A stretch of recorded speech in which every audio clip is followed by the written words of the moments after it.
Halo teman-teman, assalamualaikum warahmatullahi wabarakatuh. Welcome back to my YouTube channel. Nah, kali ini Mimin akan berbagi info seputar tanggal perubahan pendaftaran secara online dan proses verifikasi. Kemudian apakah teman-teman itu wajib vaksin COVID-19? Kira-kira vaksin minimal dosis keberapa? Cara menghitung nilai rata-rata UN dan nilai rata-rata raport semester 5. Cara mengubah jalur tes, salah pilih jalur daftar, cara edit biodata, lupa username atau password, apakah batas verifikasi itu kalau sudah lewat dari 4 hari, apakah akun teman-teman itu hangus atau masih aktif. Tidak perlu berlama-lama lagi, langsung saja kita masuk ke pembahasan. Info terbaru seputar tanggal pendaftaran secara online dan proses verifikasi itu diperpanjang, yang awalnya dari tanggal 4 April sampai dengan tanggal 14 April itu sekarang diperpanjang dari tanggal 4 April sampai dengan tanggal 17 April. Infonya bisa teman-teman cek melalui SSDM Polri atau sosmed penerimaan Polri atau website penerimaan.polri.go.id. Kemudian info terbaru juga seputar syarat vaksin COVID-19. Kalau di info sebelumnya di edaran itu tertera minimal vaksin dosis ketiga atau booster pertama. Nah, sekarang persyaratan vaksin minimal itu diubah, minimal itu dosis kedua. Jadi bagi teman-teman yang masih belum vaksin, silahkan segera lakukan vaksin. Selagi teman-teman itu mau berusaha, pasti ada cara gimana caranya agar teman-teman itu sudah vaksin minimal dosis kedua. Kemudian info terbaru seputar batas verifikasi setelah melakukan pendaftaran secara online. Karena banyak pertanyaan dari teman-teman, kira-kira apakah misalkan ketika sudah mendaftar lewat dari 4 hari, apakah data itu akan hangus? Nah, jawabannya adalah akun atau username dan password yang sudah teman-teman buat di daftar online itu tidak akan hangus. Artinya, tidak ada batas waktu akun itu akan hangus. Jadi, adanya itu waktu pendaftaran secara online, yaitu batasnya dari tanggal 4 sampai tanggal 17. Jadi silahkan teman-teman segera lakukan pendaftaran secara online dan verifikasi, jangan sampai lewat dari batas yang sudah ditentukan. Karena kalau teman-teman lewat dari batas, artinya teman-teman itu tidak terdaftar sebagai calon peserta seleksi penerimaan Polri di tahun ini. Kemudian untuk masalah latar foto dan baju atau kemeja, untuk ukuran foto itu 4x6, kurang lebih nanti siapkan sekitar 10-15 lembar atau dilebihkan. Untuk di jalur akpol, untuk latar foto itu warna merah, kemudian kemeja putih. Untuk di jalur bintara, itu latar foto warna kuning, kemeja putih. Untuk di jalur tamtama, itu latar foto latar merah, kemudian kemeja batik. Nah, untuk masalah kemeja foto, warna map, aturan belangko, berkas persyaratan yang perlu dibawa saat verifikasi offline itu mengikuti aturan dari Polres atau Polda teman-teman masing-masing. Jadi biar cepat, silahkan nanti teman-teman langsung datang ke Polres setempat karena di situ sudah tersedia lembar checklist berkas apa saja yang perlu dibawa saat verifikasi. Karena apa? Aturan tiap Polda atau tiap Polres itu berbeda-beda. Nah, apabila teman-teman saat mendaftar tiba-tiba awalnya mau daftar di jalur bintara, kemudian kena daftar ke jalur akpol dan mau diganti, itu caranya gimana? Caranya teman-teman bisa langsung datang ke panitia Polres biar data teman-teman itu akan di reset. Jadi setelah data teman-teman itu di reset, maka teman-teman itu bisa melakukan pendaftaran ulang dari awal lagi. Nah, apabila misalkan teman-teman awalnya daftar di Bintara Brimob, tiba-tiba mau mengganti ke Bintara PTU, itu juga caranya sama. Ya, teman-teman harus datang ke panitia Polres agar data dari teman-teman itu di reset oleh panitia sehingga nanti teman-teman tinggal melakukan pendaftaran secara online ngulang dari awal lagi. Kemudian untuk data diri peserta, untuk NIK itu disesuai dengan NIK yang tertera di KTP. Waktu penerbitan EKTP ini ada di bawah foto, nanti ini bisa diperbaiki atau diganti misalkan teman-teman itu ada yang salah. Kemudian untuk file keterangan di Dukcapil ini tidak perlu teman-teman upload jika sudah punya KTP atau NIK-nya terdaftar.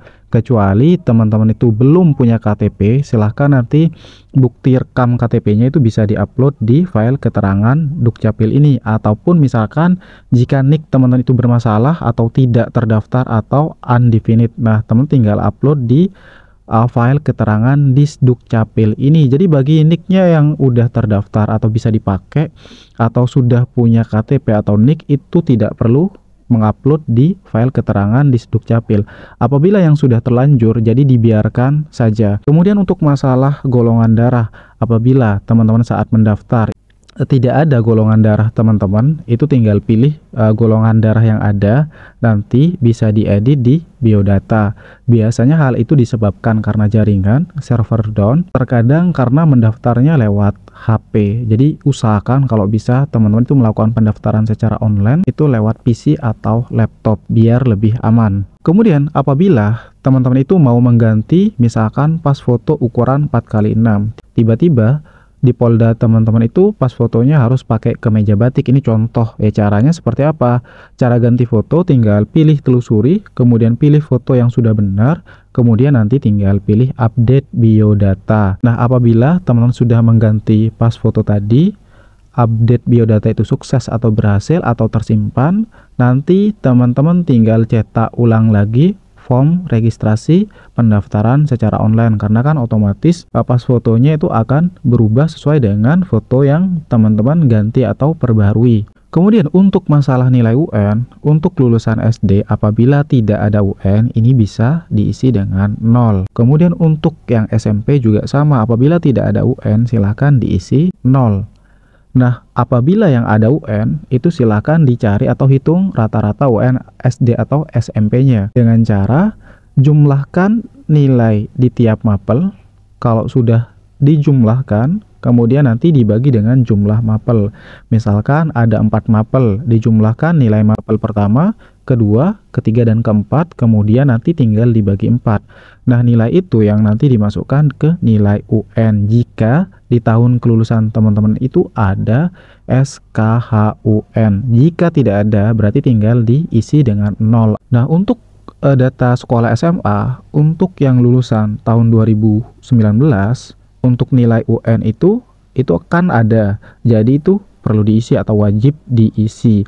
Caranya nanti gunakan rata-rata nilai UN. Jadi tinggal jumlahkan nilai di setiap mapel, kemudian dibagi dengan jumlah mapel. Itu khusus yang lulusan tahun 2019. Dan khusus yang lulusan tahun 2020, 2021 sampai 2022, untuk nilai UN-nya itu tidak perlu diisi atau diisi dengan 0. Nanti untuk di nilai rata-rata ini nanti diisi nilai yang ada di belakang ijazah. Di situ ada nilai. Jika ada 2, yaitu tinggal dijumlahkan dan dibagi 2. Jika ada 1, nah nilai yang paling bawah itu yang cukup nanti dimasukkan ke nilai rata-rata. Nah, khusus teman-teman yang lulusan tahun 2023 atau lulusan di tahun ini, silahkan nanti teman-teman cari rata-rata nilai dari aspek pengetahuan, kemudian ditambah dengan rata-rata dari nilai aspek keterampilan, kemudian nanti dibagi 2. Nah, untuk rata-rata pengetahuan atau keterampilan ini caranya gimana? Tinggal dijumlahkan nilai di setiap mapel, kemudian nanti tinggal dibagi jumlah mapel, nanti kan ketemu rata-ratanya. Nah, begitupun dengan keterampilan juga sama. Jadi nanti nilai rata-rata aspek pengetahuan ditambah dengan rata-rata aspek keterampilan dibagi 2. Nah, itu nilai yang diinputkan di nilai rata-rata. Kemudian apabila teman-teman dalam data pendaftaran, misalkan teman-teman itu salah memilih Polda ataupun salah memilih Polres, itu cara mengubahnya gimana? Itu harus datang ke panitia Polres setempat biar data dari teman-teman itu di-reset atau dicek oleh panitia. Nanti kalau sudah dicek, semisal itu tidak bisa diganti, artinya harus di-reset. Kalau sudah di-reset, artinya teman-teman itu harus melakukan pendaftaran secara ulang dari awal lagi. Nah, ketika teman-teman dalam melakukan pendaftaran online itu sudah selesai semua, tinggal klik daftar untuk mendaftar. Nah, apabila ketika teman-teman itu pilih daftar, tiba-tiba itu tidak menuju ke username atau password, berarti cek data di atas, biasanya ada data yang belum diisi atau isinya salah. Nanti tinggal diperbaiki. Sampai nanti tinggal pilih daftar sampai menuju username dan password. Nah, kurang lebih tampilan username dan password itu seperti ini. Jadi usahakan username dan password ini jangan sampai lupa ataupun salah. Jadi setelah username dan password ini tampil, segera foto atau screenshot atau simpan atau tulis.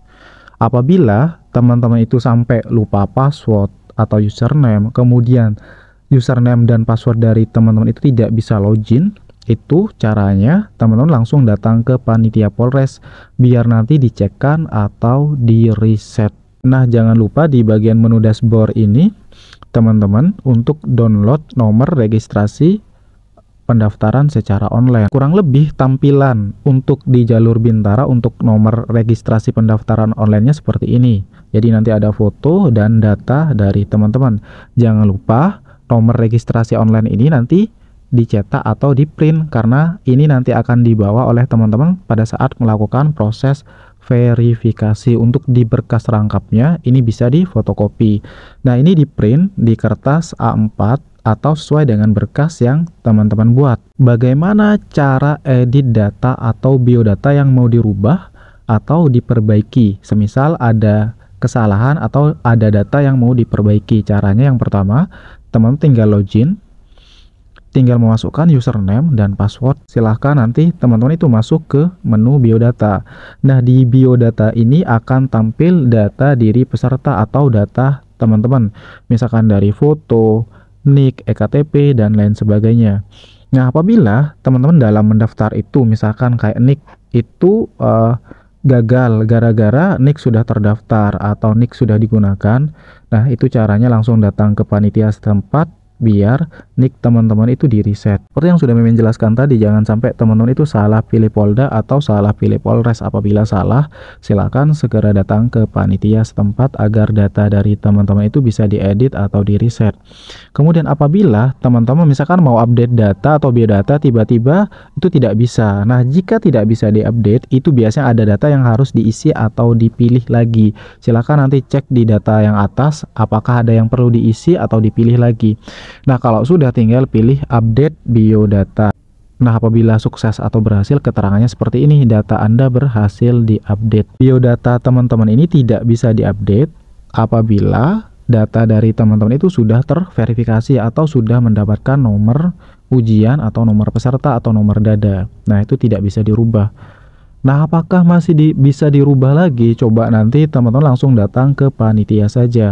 Cara ganti berkas yang salah upload, teman-teman tinggal login ke website tadi, seperti tadi, masukkan username dan password, kemudian pilih di bagian menu berkas. Nah, di situ misalkan teman-teman salah mengupload file KTP, ya udah, file KTP yang ada itu tinggal telusuri, kemudian pilih file KTP yang benar, kemudian klik simpan. Untuk yang lain, caranya juga sama.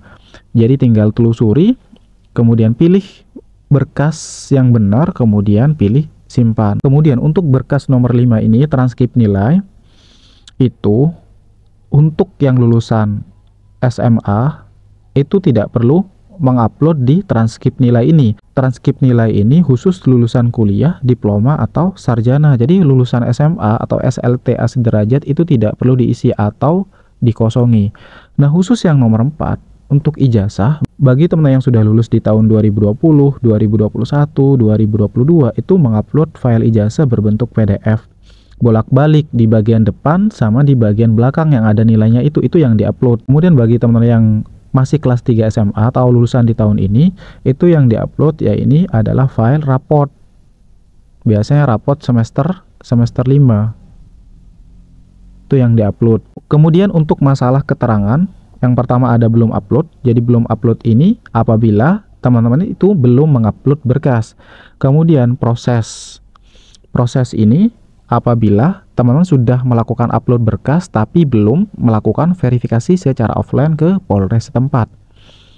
Kemudian keterangan berikutnya ditolak. Ditolak ini apabila berkas yang teman-teman itu upload salah atau buram atau kepotong, tidak jelas, atau hasil scan dari HP yang ada bayangannya atau warnanya kayak buram seperti itu atau hasilnya jelek. Nah, itu akan ditolak oleh panitia. Kemudian status diterima apabila berkas yang teman-teman itu upload sudah sesuai dengan persyaratan dan teman-teman sudah melakukan verifikasi secara offline. Jadi dari keterangan proses ini akan berubah menjadi diterima apabila teman-teman sudah melakukan verifikasi offline dengan datang ke Polres setempat. Jadi kalau udah terverifikasi dapat nomor ujian atau nomor peserta atau nomor dada, status berkas ini akan berubah menjadi diterima. Untuk masalah tata cara verifikasi secara offline, itu teman-teman atau peserta datang sendiri, tidak boleh diwakilkan, dengan membawa berkas persyaratan yang sudah ditentukan. Nah, berkas-berkas ini misalkan jumlah rangkap, berkas apa yang perlu dibawa, nanti teman-teman itu ikuti aturan atau ketentuan dari Polda atau Polres dari teman-teman masing-masing. Kemudian nanti peserta melakukan rekam wajah atau face recognition yang dibantu oleh petugas. Kemudian teman-teman menunjukkan vaksin COVID-19 itu minimal dosis kedua. Nah, ini ada perubahan. Jadi sekarang itu minimal dosis kedua. Kemudian peserta melakukan pengukuran tinggi dan berat badan. Jadi paling tidak tinggi dari teman-teman itu harus memenuhi. Apabila tinggi badan teman-teman itu tidak memenuhi, maka teman-teman akan TMS. Apabila tinggi badan memenuhi, maka teman-teman akan lanjut ke pengecekan berkas. Nah, jika semua berkas dari teman-teman itu sudah lengkap, data yang diupload itu sudah benar, maka teman-teman nanti akan mendapatkan yang namanya nomor ujian atau nomor peserta. Nah, langkah berikutnya teman-teman setelah melakukan proses verifikasi dan mendapatkan nomor ujian atau nomor dada ini, sambil nunggu jadwal tes, teman-teman itu sambil prepare atau belajar. Kemudian untuk rapid test itu nanti diminta kapan? Rapid test itu diminta ketika jadwal tes teman-teman itu dimulai. Jadi buat rapid test itu sebelum jadwal tes teman-teman, karena kan jadwal tes tiap peserta itu bisa berbeda. Itu aja yang bisa Mimin share di video kali ini. Jika ada pertanyaan, silahkan komen di kolom komentar ataupun DM ke IG. Semoga infonya bisa bermanfaat. Kurang lebihnya Mimin minta maaf. Wabillahi taufiq wal hidayah. Assalamualaikum warahmatullahi wabarakatuh.